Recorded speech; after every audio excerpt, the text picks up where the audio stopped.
பேரை பற்றி நம்ம பார்க்குறதா ஹalleluya. இன்னும் ஃபஸ்ட்டு ஆபிரகாம் பற்றி பார்க்குறோம், இப்போ யோசேப்பை பற்றி பார்க்குறோம். இன்றைக்கும் யோசேப்பை பற்றி தான் நம்ம பார்க்குறோம். கர்த்தருக்கு ஸ்தோத்திரம். தேவன் ஆசீர்வதிக்கவே ஆசீர்வதித்து உன்னை பேரை பெருமை அடைச்சுவேன்னு சொன்னார். நீ ஆசீர்வாதமாக இருப்போம். ஆமென். நீ ஆசீர்வதிக்கல சபிக்கிறவர்களை சபிப்பேன். அப்படி பார்த்தீங்கன்னா கர்த்தர் நாமத்துக்கு ஸ்தோத்திரம். ஆண்டவர் ஆபிரகாமை ஆசீர்வதித்தார், ஈசாக்கை ஆசீர்வதித்தார், யாக்கோபை ஆசீர்வதித்தார். கர்த்தருக்கு ஸ்தோத்திரம். அந்த மாதிரி அவங்க சந்ததியை என்ன பண்ணார்? ஆபிரகாம் கொடுத்த வாக்கை நிறைவேற்றும்படியாக தேவன் ஆசீர்வதிக்கிறார். எப்படியாவது தேவன் ஆண்டவர்கிட்டேருந்து நம்ம ஆசீர்வாதத்தை என்ன பண்ணணும்? பெற்றுக்கொள்ளணும். அது அப்படின்னு சொல்லி யாக்கோபு என்ன பண்ணணும்? ஏமாற்றி தான் என்ன பண்ணணும்? ஆசீர்வாதத்தை வாங்கிக்கணும். ஆனால் ஆசீர்வாதத்தை தேவன் கொடுத்தார். அந்த செய்த ஒரு சின்ன தவறு, ஹalleluya. இந்த போராட்டத்துக்குள்ளார பார்த்தீங்கன்னா அவங்க அம்மாவோட சேர்ந்து செஞ்ச சூழ்ச்சி, அவங்க அம்மா சொல்லிக் கொடுத்தது வஞ்சகமாக பண்ண வேலை, அது எத்தனை காரியங்கள். ஹalleluya. அம்மா திட்டம் போட்டு கொடுக்குறாங்க, பையன் அந்த திட்டத்துக்கு என்ன பண்ணுறாங்க? என்னக்குறாங்க? உடன்படுறாங்க. ரெண்டாவது அவங்க அப்பா என்ன பண்ணுறாங்க? ஏமாத்துறாங்க. நாலாவது அவங்க அண்ணனுக்கு துரோகம். அஞ்சாவது தேவனுக்கு துரோகம் பண்றாங்க. நம்ம ஆராய்ஞ்சு பார்க்கணும். ஹalleluya. இப்போ நினைக்கிறோம் அவங்க கூட ஆசீர்வாதமாக சொல்லிட்டாங்க. இப்போ எத்தனை சூழ்நிலைகள், ஹalleluya. இத்தனையும் தேவனுக்கு என்ன பண்ணுவாங்க? இப்போ ஒரு பார்த்தீங்கன்னா ஒரு சமுதாயத்தில் ஒரு எத்தனை பிடிச்சிட்டாங்கன்னா அவன் மேலே எல்லா கேஸையும் போட்டேன். ஸ்தோத்திரம். என்னங்க போடுறது? நியூசன்ஸ் கேஸ் போடு, கஞ்சா கேஸ் போடு, ஹalleluya. கஞ்சா கேஸ் போடு, அந்த பொண்ணை ஈவ் டீசிங் பண்ணால் அந்த கேஸை போடு, எல்லாத்தையும் போட்டு எல்லா கேஸையும் போட்டு அவனை என்ன பண்ணிடுவோம்? அப்படி பார்க்கும்போது நம்ம நினைக்கிறோம் ஒரு பொய் சொன்னது ஒரு தப்பா? ஹalleluya. இப்போ பார்த்தாலும் அவங்க அப்பாவுக்கு பெரியவனை தான் பிடிக்குது, ஸ்தோத்திரம். அதனால இந்த பையன் அந்த ஆசீர்வாதத்தை வாங்கி ஹalleluya. அப்படின்னு நம்ம சொல்லுவோம். அனாசே 12 கோத்திரம்,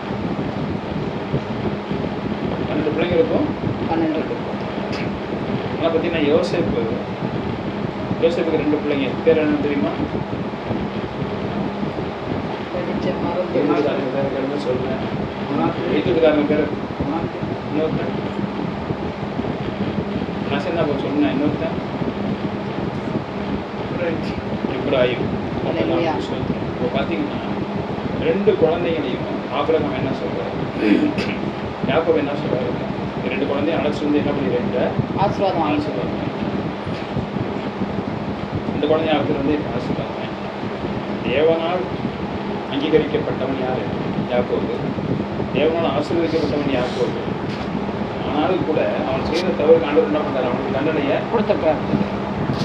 5 குற்றங்கள் குடும்பத்தில் அம்மா சேர்ந்து பண்ணது, அவன் சேர்ந்து பண்ணது, அப்பாவுக்கு துரோகம் பண்ணது, அண்ணனுக்கு துரோகம் பண்ணது, கர்த்தருக்கும் துரோகம். இப்படி 5 குற்றங்கள் ஆராய்ந்து பார்த்து ஆண்டவர் 1க்கு 4 தண்டனை கொடுத்தார். யார்? தாவீது. ஒரு தண்டனைக்கு 4 தண்டனை. இன்னைக்கு அதான் ஆண்டவர் செய்துட்டு இருக்கார். ஒரு பிரச்சனை நீ பண்ணினீங்கன்னா 4 பிரச்சனை.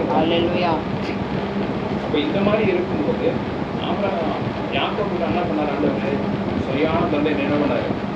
கொடுத்தாரு. 7 14 வருஷம் என்ன பண்ணாரு? அடிமையா. தேவன் அப்போ உயர்த்தினவர். எல்லாரையும் பார்த்தீங்கன்னா பைபிளை எடுத்தீங்கன்னா 13 வருஷம் 13 வருஷம். தாவீதுக்கு 13 வருஷம், யோசேப்புக்கு 13 வருஷம். இதெல்லாம் என்னதுங்க? பயிற்சி. தாவீதுக்கு 13 வருஷம், யாக்கோபுக்கு 14 வருஷம். தேவனாம யோசேப்பு எந்த தப்பும் பண்ணல, அவனுக்கு 13 வருஷம். தாவீது எந்த தப்பும் பண்ணல, அவனுக்கு 13 வருஷம் பயிற்சி. யாக்கோபு பண்ண தவறுக்கு 1 வருஷம் சேர்த்து 14. ஆனா யோசேப்பு அவனை உருவாக்குவதற்காக தேவன் என்ன பண்ணாரு? ஓரிடம்லாம் கூட இருந்து தண்டனை மாதிரி இருக்கும், ஆனா கூட இருந்தார். தாவீது போற இடம்லாம் கூட இருந்தா ஒரு தண்டனை இல்லை. அவனை ராஜாவாய் அபிஷேகம் பண்ணது கூட பண்ண தவறுக்கு தான் என்ன பண்ணாரு? 4 தண்டனை. யாக்கோபு செய்த தவறுக்கு அடிமையாகவே வச்சுருக்காங்க. சொந்த தாய் மாமா வீட்டில் அடிமை. 14 வருடங்கள். இன்னைக்கு நம்ம பண்ற பாவத்துக்கும் அக்கிரமங்களுக்கும் தேவன் சரியான நேரத்தில் என்ன பண்ணிடுறாரு? தண்டிச்சிடுறாரு. அனுமதிச்சிடுறாரு. ஹல்லேலூயா. நம்ம அதில் மீண்டு வர்றது முடியல. என்ன காரணம் கண்டுபிடிக்கப்பட்டது. தேவன் நமக்கு மைமுண்டான்னு சொல்லிக்கிறேன். கர்த்தர் நேற்று என்றும் என்றும் மாறாதவராய். ஆமென். இப்போ 2 பிள்ளைகளையும் அப்பாட்ட கூட்டிட்டு போய் இந்த பிள்ளைகளை நான் சொல்லியிருக்கேன் சொல்லி அழைச்சிட்டு போய் 2 பிள்ளைகளையும் கொண்டு அப்பாட்ட விட்டு மூத்தவன் மனேஷ், 2வது இப்ராஹிம். இப்படி சொல்லும்போது அவங்க அப்பா என்ன பண்ணுறாரு? வலது கையை யார் மேலே வைக்கணும்? பெரிய மனாசே பையன். மேலே வைக்கணும். இடது கையை சின்ன பையன். இப்ராஹிம் மேல வைக்கணும். இவர் 2 கையும் மாற்றி வைக்கிறார். ஹல்லேலூயா. வலது கையை சின்ன பையன். இடது கையை வைக்கணும். ஹல்லேலூயா. யோசிப்பா அவனால தாங்க அப்பா ஒரு கண்ணு தெரியல, இந்த நிற்கிறான் மனசே, அவன் மேலே சோத்து கை வைங்க. இப்ராஹிம் நிற்கிறான் வயிறு மேலே இடது கை. எனக்கு எல்லாம் தெரியும். ஹல்லேலூயா. அவனும் ஆசீர்வதிக்கப்படும், இவனும் ஆசீர்வதி. ஆசீர்வதிக்கப்படும் அப்படி சொல்லி கையை மாற்றி வைக்கிறான். அதே மாதிரி யாக்கோபை யாக்கோபு ஆசீர்வாதம் வாங்கும்போது ஏசா என்ன பண்ணாரு? ஏசாவை மறைச்சவங்க அம்மா என்ன பண்ணாங்க? யாக்கோப்பை கொண்டு வந்தார். யாக்கோபு கொண்டு போய் ஈசாக்கு ஆசீர்வாதம் போது யாக்கோபை மறைச்சு ஆசீர்வாதம் பண்ணாங்க. அவர் ஆசீர்வாதம் பண்ணிட்டார். இப்போ ஏசாவுக்கு எனக்கு ஒன்றுமே இல்லையா? ஹல்லேலூயா. நான் எல்லாத்தையும் கொடுத்துட்டேன்ப்பா. ஸ்தோத்திரம். எல்லாத்தையும் கொடுத்துட்டேன். நான் உங்களுக்கு கொடுத்துட்டேன்ப்பா. சரி நீனும் என்ன பண்ணுற? ஆசீர்வாதமா இருப்பார். யாக்கோபு கைகளை மாற்றி வச்சு ஆசீர்வதிக்கிறார். என்னன்னு ஆசீர்வதிக்கிறார்? இவங்க 2 பேரும் என் குமாரராய் இருப்பார். ஹல்லேலூயா. அல்லேலூயா. ஹல்லேலூயா. அவங்க 2 பேரும் யாருங்க? பேரன். பேரன். ஆனா என்ன சொல்றாரு? என் குமாரர்களாய் இருப்பார். இருப்பார்கள் என்று ஆசீர்வதிக்கிறார். ஆசீர்வதிக்கிறாங்க. இவன் உயர்த்தப்படுமா, இவன் உயர்த்தப்படுமா இவனு கவலைப்படாங்க. சில கோத்திரத்துல 12 கோத்திரத்துல யோசேப்பு கோத்திரம் கிடையாது, மனாசே கோத்திரம். அல்லேலூயா. அந்த 12 கோத்திரத்துல மனாசே கோத்திரம் அவனுக்கு உயர்த்தப்பட்டது. நான் இடது கையை வச்சாலும் அவனை தேவனுக்கு கூட இருக்கிறாரு. கோத்திர தலைவனாக இருக்கிறார். தேவனாமத்துக்கு மேம்படான்னு சொல்லிக்கிறேன். அப்புறம் ஒரு அப்பா கிட்ட பிள்ளைக்கு ஆசீர்வாதம். ஹல்லேலூயா. பிள்ளைங்க என்ன பண்ணணும்? ஆசீர்வாதம். ஒரு ஸ்கூல்ல படிக்கிறோம். உள்ள ஒரு பொருளை உடைச்சிட்டான், இல்லை ஒரு பொருளை திருடிட்டான், இல்லை ஒரு ஸ்கூல் பக்கத்தில் ஒரு பப்ளிக்கில் ஒரு தப்பு பண்ணிட்டான். போய் எங்கள் அப்பா கூட்டிட்டு அப்போ நம்ம எப்படி கொண்டு போய் அப்பா வந்து நிறுத்துறோம்? குற்றவாளி நகம் போனாய் நல்ல பழக்கம் வச்சிருக்க சோதனை. உங்கள் பையன் இப்படி பண்ணிட்டான், பையன் ஒரு பொருளை உடைச்சிட்டான், பையன் பீடி குடிக்கிறான், பையன் ஸ்கூலில் சொல்லி பேச்சு கேட்கணும். கர்த்தருக்கு ஸ்தோத்திரம் உண்டாவதாக. கர்த்தருக்கு ஸ்தோத்திரம் உண்டாவதாக. அப்போ பிள்ளைகளுக்கு ஆசீர்வாதம் வேண்டும். ஏன்னா அவர்கள் தேவைகள் நடக்க வேண்டும் என்றால், யாரோட தேவைகள்? பிள்ளைகளோட தேவை நடக்க வேண்டும் என்றால் தகப்பன் தேவனிடத்தில் ஆசீர்வாதம் பெற்றிருக்க வேண்டும். அப்படிதான் பிள்ளைகளுக்கு என்ன பண்ணும்? ஆசீர்வாதம் கிடைக்கும். அப்ப எப்பங்க சரி அவர் வந்து ஆண்டவர் நேராகவே ஆசீர்வதிச்சார், நம்ம இப்போ வந்திருக்கோம், என் பிள்ளைங்களுக்கு நான் இன்னைக்கு ஆண்டவர் ஆசீர்வாதம் பெற்றேன். அல்லேலூயா. தேவன் ஆசீர்வதிச்சுட்டாரு. ஆனா நம்ம புறம்பா என்ன பண்ணிக்கிட்டு இருக்கோம்? செஞ்சுட்டு இருக்கோம், நடந்துகிட்டு இருக்கோம். அப்ப ஆண்டவர் கொடுத்த ஆசீர்வாதத்தை என்ன பண்ணிட்டாரு? செயல்படுத்த முடியல. ஆண்டவர் ஆசீர்வதிச்சுட்டாரு. நம்ம என்னைக்கு ஆண்டவரை தேர்ந்து ரெச்சுக்குள்ள வந்தோமோ அன்னைக்கு என்ன பண்றாரு? ஆசீர்வதிக்கிறார். ஞானஸ்நானம் எடுத்த ஒரு உடன்படிக்கை பண்றார். சரி நம்ம ஆசீர்வாதம் வாங்கிடுச்சு, ஆசீர்வாதம் வாங்கியாச்சு, நம்ம ரெச்சுக்குள்ள வந்துட்டோம், ஞானஸ்நானம் எடுத்துட்டோம். அப்ப காரியம் தடைப்படுது. என்ன பண்ண? ஆசீர்வதிச்சுட்டு காரியத்தை நடப்படாம என்ன பண்ணிடுச்சு? அப்ப 2 பிள்ளைங்க அழைச்சு வந்து கூட என் குமாரனாக இருப்பார்கள். அல்லேலூயா. கர்த்தருக்கு ஸ்தோத்திரம் நான் நினைச்சு வைக்கிறேன். அப்போ ஒரு பிள்ளை வந்து ஸ்கூல்ல அப்பா போய் கூப்பிடுவோம். ஒரு பிள்ளை மாதிரி ஒரு பிள்ளை பிள்ளை மாதிரி ஒரு ஒடுக்கமான பிள்ளை, ஒரு கீழ்ப்படுதலான ஒரு பிள்ளை, ஒரு நல்ல பிள்ளை. அப்படின்னு அவங்க அப்பாட்ட சொன்னா அவங்க அப்பா எப்படி சந்தோஷமா இருக்கும். அப்போ அந்த மாதிரி பார்க்கும்போது கர்த்தர் நாமத்துக்கு ஸ்தோத்திரம் தான் சொல்லிக்கிறேன். யோசேப்பு விற்கப்பட்டான், ஆடு கடத்தப்பட்டான், பார்வன் வீட்டுக்கு வந்தான், அப்படியே வந்து உயர்த்தப்பட்டான். உன்னைய பெற்றோர்கள் எவ்வளவு நாள் போஷித்தார்கள்? நீ உன் மனசுல நம்ம யோசனை பண்ணிக்கணும். அப்பா அம்மா நம்மளை எப்படிலாம் கவனிச்சு நீ என்னத்தை கவனிச்சு? அது மாதிரி சம்பாதிச்சு 10 காசு அரிசி வாங்கி போட்டு, 10 காசு பருப்பு வாங்கி போட்டு, 10 காசு இது செஞ்சு அவரோட போச்சு. என்ன தவறுகளை நேசித்தாங்க? என்ன பெற்றோர்களை பார்த்துக்கிட்டு இருக்கேன்?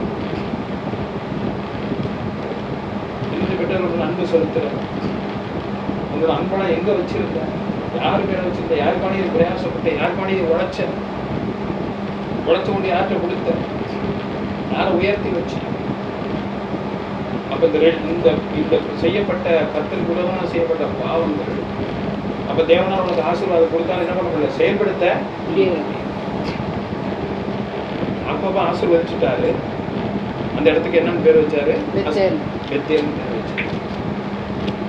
உனக்கு உயர்த்துவன்னு சொல்லிட்டாரு. ஆனா கொண்டு எங்க விட்டாருங்க? அடிமையா விட்டாரு. உயிருக்கு பயந்துட்டு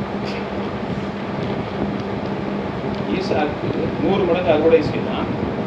யாக்கோபு கோடுதடியா போனா 12 கொத்தர் திரும்பி வந்தானா அவ படிக்கலாம். ஆனா 14 வருஷத்துக்கு பிறகுதான் அந்த ஆசீர்வாதத்தை பட்ட கஷ்டங்கள் உயிருக்கு பயந்து ஓட வச்சார். அப்ப நீ உன்னோட சரித்திரத்துல உன்னோட நடக்கையில நீ என்ன செய்யலாம்? உன் பெற்றோருக்காண்டி நீ என்ன கட்டாயம் நீ என்ன செய்திருக்க வேண்டும்? அப்ப தேவனுடைய ஆசீர்வதித்தாலும் அந்த ஆசீர்வாதம் செயல்படாம போறதுக்கு காரணம் என்ன?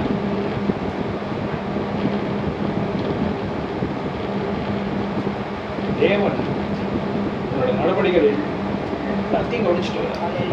இன்னைக்கு நடந்துட்டு இருக்க காரியத்தையும் இன்னைக்கு நடந்துட்டு வர காரியத்தையும் வயது ஆனாலும் தள்ளி விடாதவரே, வேடன் குன்றி போனாடும் கைவிடாதவரே, வேடன் குன்றி போனாடும் கைவிடாதவரே,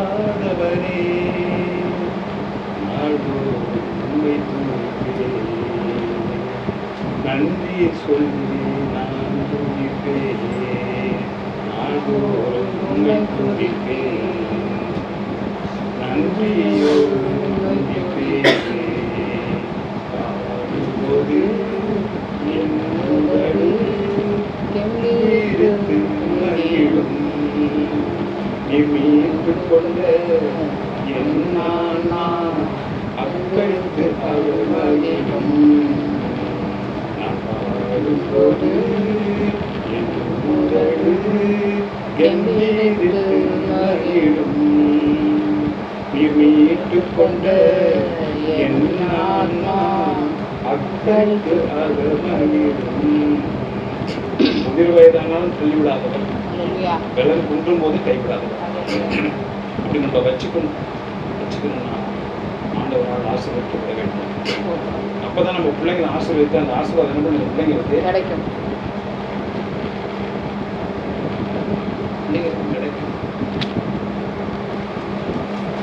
அதே அவங்க திருப்பி 47 அதிகாரம் 7வது வசனம்.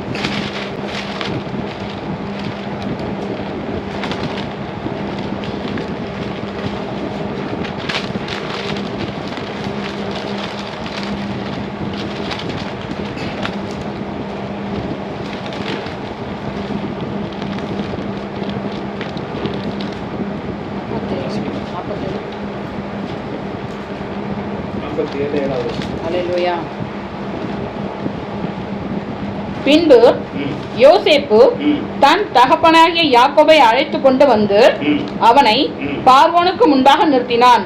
யாக்கோபு பார்வோனை ஆசீர்வதித்தான்.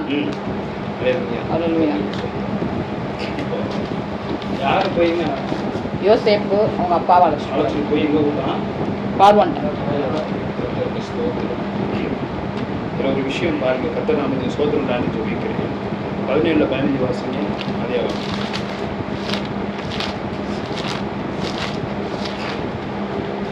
17-15. அல்லேலூயா.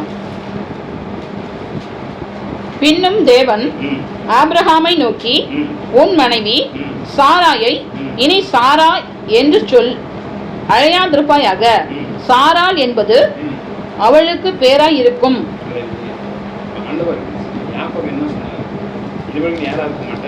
யாக்கோபா இருக்க மாட்டேன், இஸ்ரவேலா இருப்பார். அல்லேலூயா. அப்போ தேவன் நம்மளுக்கு ஒரு மறுரூபமாக்கும் போது நம்மளுக்கு முடிவு ஞானத்தில் நடந்தது மறுபேர் வைக்கும். அல்லேலூயா. அந்த மறுபேர் வைக்கும்போது நம்மளுக்கு இங்கே கவனிக்கலாம். மறுபேர் வைக்கும்போது அவர் என்ன பண்றாரு? ஆசீர்வாதம் நடக்கும்போது நம்மளுக்கும் அவங்களுக்கும் உடன்படிக்கை. அப்ப இந்த இடத்துல சாராயின்னு கூப்பிடாத, சாராள். ஆபிரகாமுக்கு முன்னாடி எந்த பேர் என்னங்க? ஆபிரகாம். ஆபிரகாம் இருக்குது. யாக்கோபை கூப்பிட்டு உனக்கு நம்மளுக்கு என்ன கிடையாது? யாக்கோப்னா ஏமாத்துறவன். அல்லேலூயா. இங்கிருந்து யாரும் எனக்கு இஸ்ரவேல் என்றால் இந்த உலகத்தை காப்பவன். அல்லேலூயா. உண்மையாக இருப்பவன். இன்னும் சொல்ல போனா உண்மையாக இருப்பவன். இஸ்ரவேலர்னா யாருங்க? உண்மை மாத்திரம். அப்ப அவங்க என்ன பண்ண? இஸ்ரவேலர்னு தெரியும். தேவனுக்கு மகிமை உண்டாவதாக. தேவன் அப்படிதான் நமக்கு எல்லாத்துக்கும் ஒரு பேர் வச்சிருக்காரு. நீ என்னுடையவர்கள். ஆமென். நீ என்னுடையவர்கள். அல்லேலூயா. வைத்திருக்கிறார். கர்த்தருக்கு ஸ்தோத்திரம். 47 வாசம். 49. அதற்கு யாக்கோபு, நான் பரதேசியாய் சஞ்சரித்த நாட்கள் 130 வருஷம். என் ஆயுசு நாட்கள் கொஞ்சமும் சஞ்சலம் உள்ளதாய் இருக்கிறது. அவைகள் பரதேசிகள். அதாவது பயங்கர பஞ்சம் எகிப்து. ஸ்தோத்திரம். பயங்கர பஞ்சம் எகிப்து.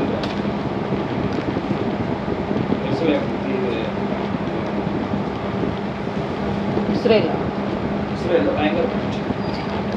கானான் தேசத்திலே பஞ்சம் வந்துச்சு. ஒன்றும் பண்ண முடியும். ஆனா பையன் எங்க இருக்கான்? எகிப்துல சூப்பரா. அல்லேலூயா. எகிப்துலையும் பஞ்சம் வந்துச்சுங்க. எகிப்துலையும் பஞ்சம் வந்துச்சு. அப்ப அப்படி பஞ்சம் வர சூழ்நிலையில யாக்கோபு எத்தனை வயசுல வந்து விற்கப்பட்டான்? 17 வயசுல விற்கப்பட்டான். 17 வயசுல, அது வரைக்கும் 17 வயசு வரைக்கும் யாருக்கு சோறு போட்டாங்க? அம்மாவும் அப்பாவும். அப்ப நம்ம நினைச்சு பார்க்கணும், நம்ம அம்மாவுக்கு எவ்வளவு செஞ்சாங்க, நம்மளை உருவாக்க படிக்க வச்சு. இப்ப யாருக்கு நம்ம உண்மையா, யாருக்கு சம்பாதிக்க, யாருக்கெல்லாம் போய் அடிச்சோம், சம்பாதிக்க கஷ்டம் யாருக்கு கொடுக்கும்? இல்லை அம்மா அப்பாவுக்கு ஒரு ஹார்லிஸ் வாங்கி கொடுக்கணும், ஒரு நல்ல சாப்பாடு வாங்கி கொடுக்கணும், கடையில் நல்ல ஒரு சாப்பாடு கொண்டு கொடுத்தவங்க கரிமீனை வாங்கி கொடுக்கணும். யாருக்கு கொண்டு அடிச்சோம்? இப்போ 17 வருஷம் என்ன பண்றாரு யோசேப்பை ஆசீர்வதிச்சிருக்காரு. அவன் அண்ணன் தம்பிக்கு தான் அவன் என்ன பண்ணான்? வருத்தப்பட்டான். அப்பா கிட்ட கேட்டு அவன் எங்கே போனான்னு தெரியல. அண்ணன் மேலேயும் கோவப்படல, அப்பா மேலேயும் வருத்தப்படல. அப்பா மேலே கோவப்படுறது என்ன? அப்பா எந்த கோவப்படல. அண்ணன் மேலேயும் கோவப்பட, அப்பா மேலேயும் வருத்தப்படல. இவன் இங்கே வந்து எகிப்துல எப்படி இருக்கான்? 17 வருஷம் அப்பா கோஷிச்சான். கோஷிச்சதுக்கு அப்புறமேட்டுக்கு அப்ப என்ன பண்றான்? இவன் நாட்டில் உயர்த்தப்பட்டவருக்கு எனக்கு தெரியும். உயர்த்தப்பட்டதுக்கு அப்புறமேட்டுக்கு அப்ப கஷ்டப்படும் போது அவங்க எல்லாரும் அண்ணன் பேர் என்ன பண்றான்? கூப்பிட்டு வந்து யெசூருங்கிற இடத்துல என்ன பண்றான்? நம்ம இங்க இருக்கிறோம், போய் பார்வன்ட்ட சொல்றான். யெசூர்ல இருக்கிறாங்க அனுமதி. அப்படிதான் அந்த நாட்டுக்கே தளபதியா இருக்கேன். என்ன வேணாலும் பண்ண அவங்க வர சொல்லி யெசூர்ல எந்த இடம் நல்லா சொர்க்கம் மாதிரி இருக்கோ அங்க கொண்டு எல்லாரையும் கொண்டு வச்சான். அவங்க அப்பாவே என்ன பண்ணிட்டான்? கூப்பிட்டு வந்து அந்த ஊர்ல வச்சிருக்கான். நீ என்ன சாப்பிடுறியோ, உனக்கு என்ன தேவை இருக்கோ அது எல்லாத்தையும் உங்க அப்பாவுக்கு.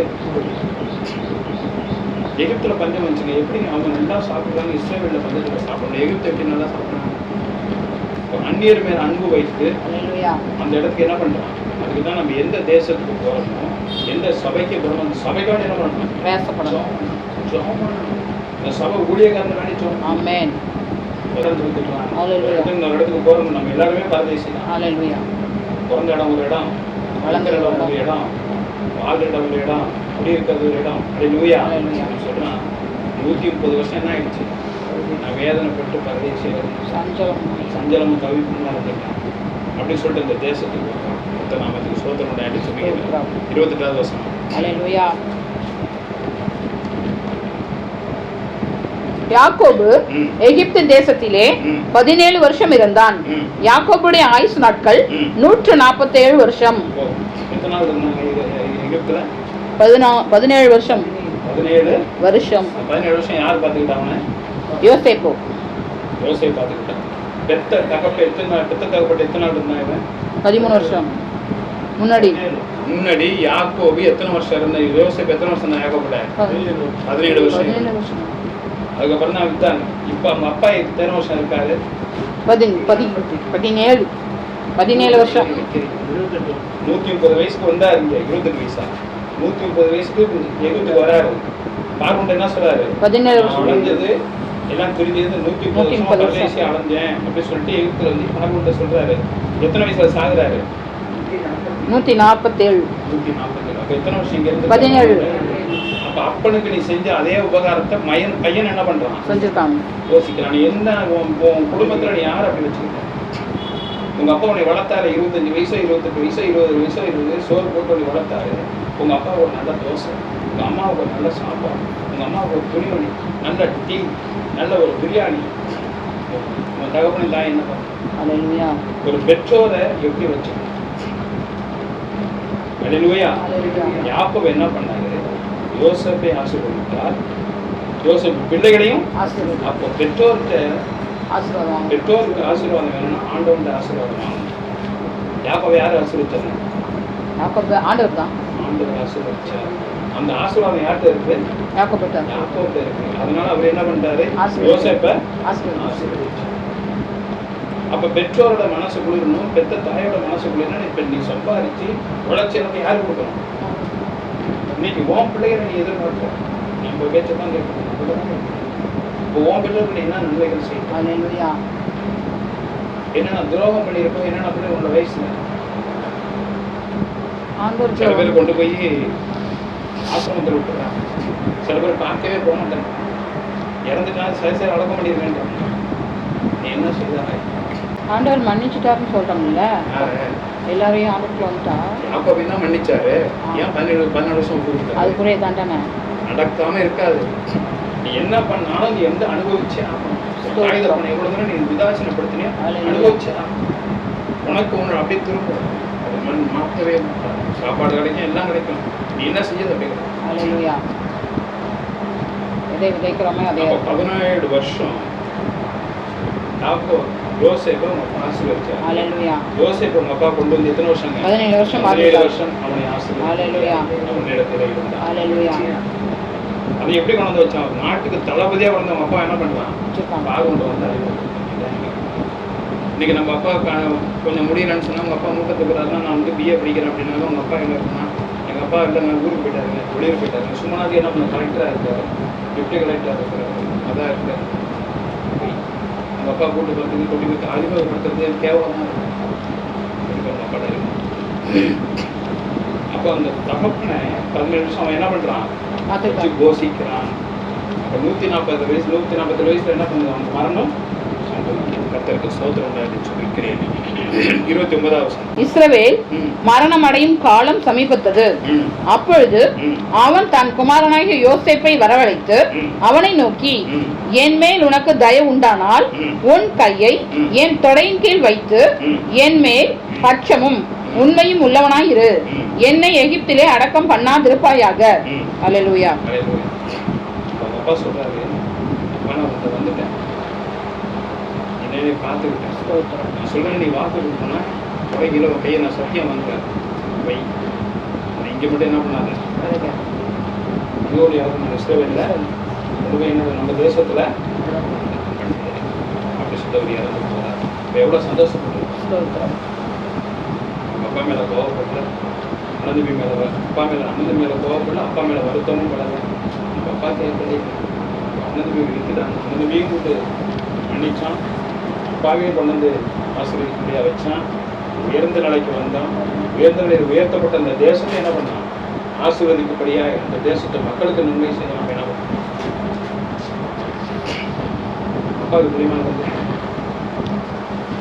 இல்லை, அப்பாட்ட ஆசீர்வாதம் வாங்கணுமா, தேவன்கிட்ட ஆசீர்வாதம் வாங்கணுமா? நம்ம போற இடத்துல ஏதாச்சும் ஆசீர்வாதம் ஜெபம் பண்றோம், யார் மேலாச்சும் அன்பு காட்டுறோம். ஹல்லேலூயா. யாக்கோபு அவ்வளோ திட்டம் போட்டு அம்மாவோட சேர்ந்து திட்டம் போட்டு 5 குற்றங்களை செய்தான். 5 குற்றம் ஆண்டவர் மனசுல ஸ்தோத்திரம். ஆசீர்வதிக்கிறப்பா, ஹல்லேலூயா. ஆனால் தண்டனை அனுபவிச்சுக்கணும். இன்னைக்கு அதுதான் நம்ம மாட்டிட்டு இருக்கோம். ஆண்டவர் மன்னிப்பார், ஆனால் கொடுக்க வேண்டியது என்ன பண்ணுவாரு? கொடுத்தே கணக்குக்கு. ஹல்லேலூயா. மத்தேயுல சொல்ற, ரோமர்ல சொல்றாரு, எல்லாரும் அவன் செய்த கிரியைக்கு கணக்கு ஒப்பிக்க வேண்டும். நம்ம இதையும் மீறி என்ன இதாகிட்டோம், இது நம்ம ஆண்டவர் தண்டிக்கிறது ஒன்று தேவைன்னா என்ன அடுத்து என்ன நடக்கும்? மரணம். நீ ஆண்டவரை தேடி கரெக்டாக இருக்கிறதுக்கு உனக்கு வேண்டிய ஆசீர்வாதம். அப்போ உன்னோட சுயத்தோட நீ இது நம்ம வீடு, இது எய்த்த வீடு, இது பக்கத்து வீடு, இது ஃப்ரெண்டு, இது சொந்தக்காரங்க, எல்லாம் தெரியும். தாய் தகப்பனையா உதாசீனப்படுத்துற என்னன்னு எனக்கு சொல்லு. சரி, அந்நிய தேசத்துல நீ போற இடத்துல நீ ஒரு சபைக்கு போற, இந்த சபை ஜெபிக்கிறது, சபைக்காண்டி என்ன ஜெபிக்கிற? ஒரு பொய் சொன்னேன், அதனால என்னையும் என் பிள்ளைகளுக்கு கிடைக்கிற என்னோட ஆசீர்வாதம் இல்லாம போக கடவுது. என் பிள்ளைகளுக்கு என்ன பண்ணணும்? என் ஆசீர்வாதம் இருக்கான்னு ஆண்டவரே, என் பிள்ளைகளுக்கு ஆசீர்வாதம் இருக்கான்னு ஆண்டவரே, என் கணவருக்கு அந்த ஆசீர்வாதம் இருக்கான்னு ஆண்டவரே, என் பிள்ளைகளுக்கு ஆசீர்வாதம் இருக்குன்னு சொல்லி நம்ம ஜெபம் பண்ணி சபையை உயர்த்தி சபையில் ஆத்மாக்கள் கொண்டு நம்ம ஜெபிக்கும் போது தேவன் உனக்கு ஆசீர்வாதத்தை கொடுத்து உன் பிள்ளைகளுக்கும் ஆசீர்வாதத்தை கொடுப்பார். ஹல்லேலூயா. இதோட யோசிப்பு முடியுது. அடுத்தது நம்ம அடுத்த யோபை பற்றி எடுத்து